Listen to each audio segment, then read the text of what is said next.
Olá, voltamos ao Alerj Debate. A conversa de hoje é sobre a agência Redes para a Juventude, que incentiva a criação de projetos culturais em comunidades do Rio. Marcos, eu queria que você falasse quais comunidades, em que comunidades a agência está atuando, já tem coisa acontecendo.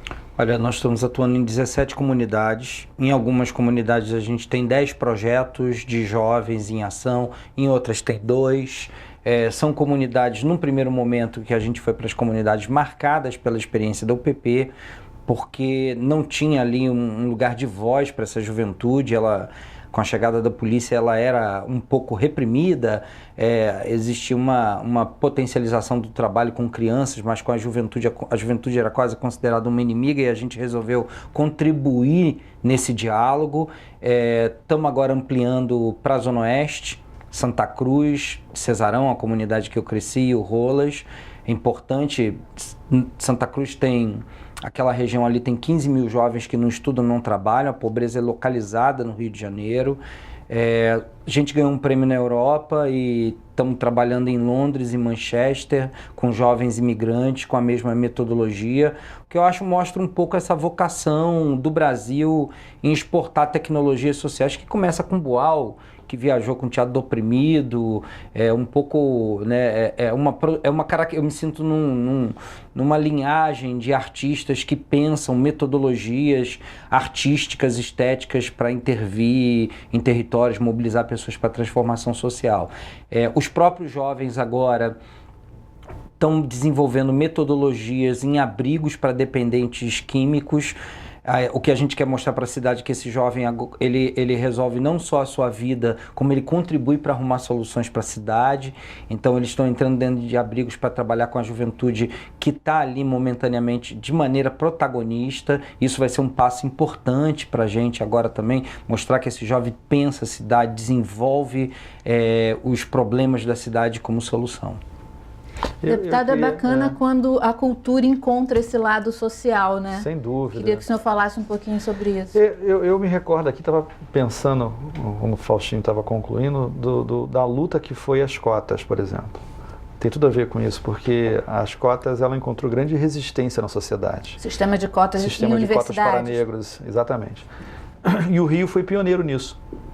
Eu me recordo que no início do processo, lá atrás, havia, inclusive, parlamentares de esquerda dizendo contrários, assim, ou pelo menos relutantes, e aí falando de um discurso assim, poxa, mas eu tenho medo de aumentar o preconceito dentro da universidade. Eu vi isso de um deputado que foi do PT, um amigo, companheiro de esquerda, uma trajetória brilhante, e tinha esse discurso.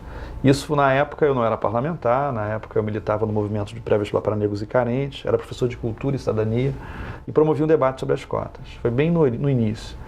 E aí, quando o deputado fez essa, dizendo que não era um entusiasta, eu tenho muitas dúvidas e tal, era parlamentar na época ele estava no PT, um aluno meu se inscreveu para falar. E pediu a palavra dizendo assim, eu quero dizer aí para o deputado que o meu grande sonho é ser discriminado dentro da universidade, porque fora eu já sou.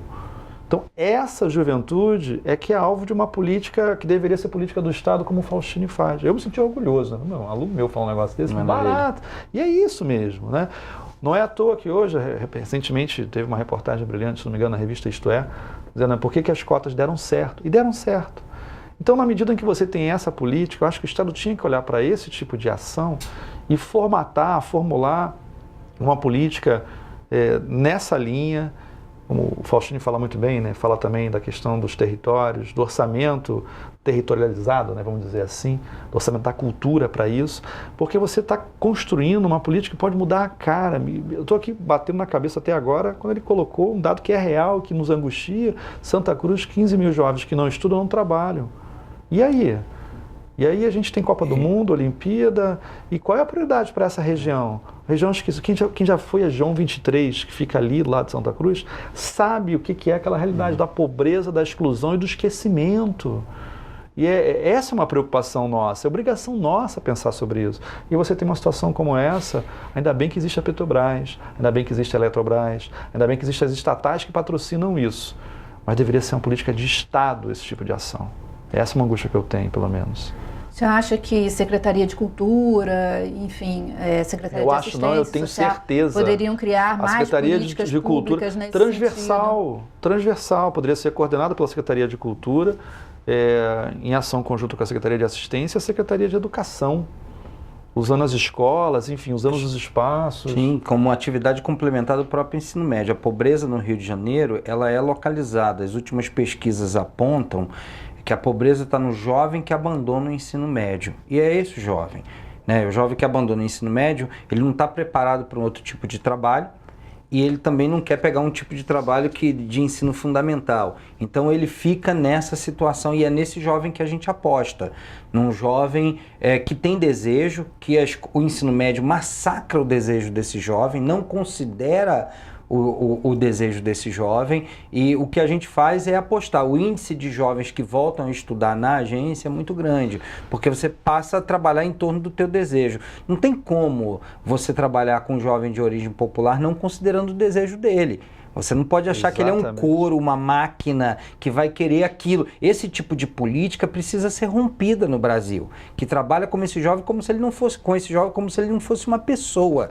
O trabalho um pouco da agência, então, é dar visibilidade a esse jovem, empoderar no sentido de dar as máquinas para ele se realizar, chegar dinheiro, chegar apoio técnico, para ele desenvolver suas ideias, para gerar visibilidade para ele na cidade, eu gosto de pensar que a visibilidade é um direito que dispara outro.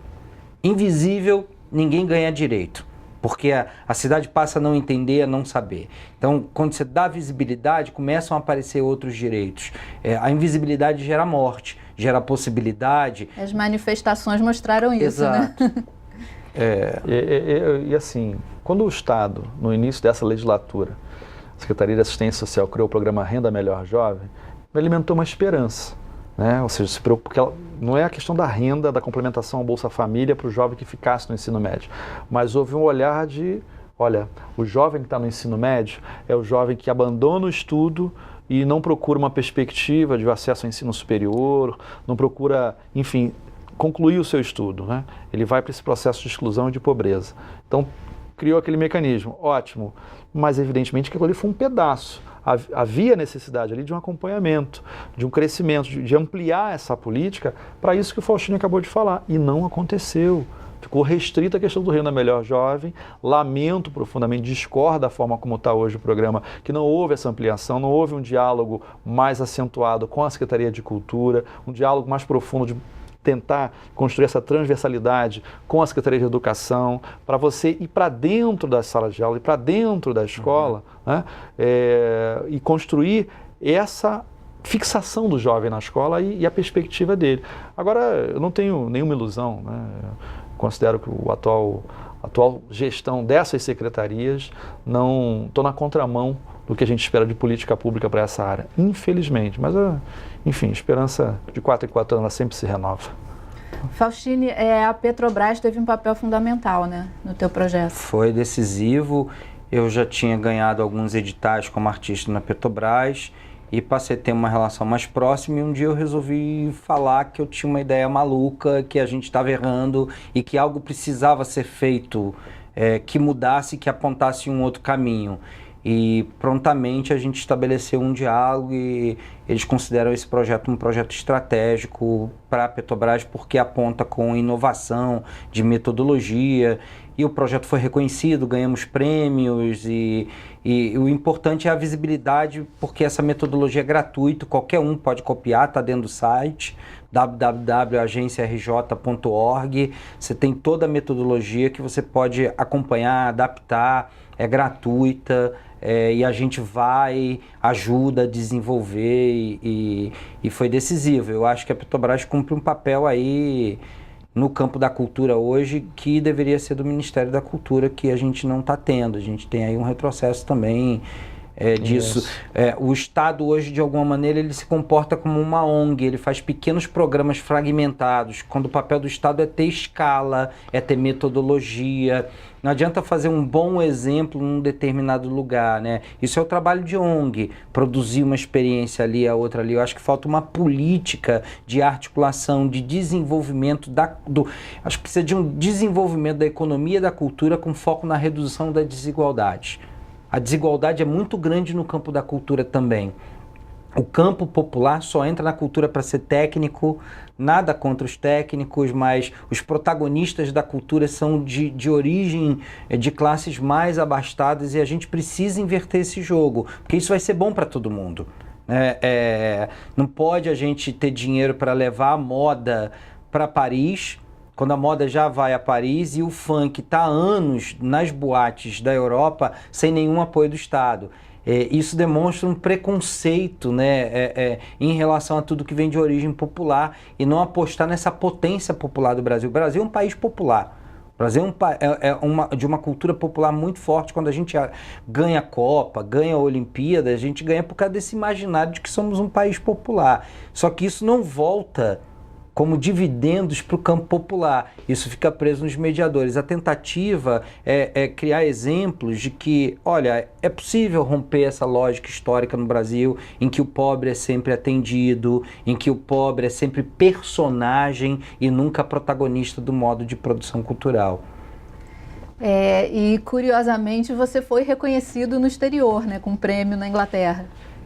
Isso eu não esperava e foi importante a metodologia ter sido reconhecida. Ganhamos um prêmio, ganhamos uma quantidade de libras para desenvolver o projeto lá em Londres e Manchester, com jovens imigrantes asiáticos, africanos, filhos de operários ingleses.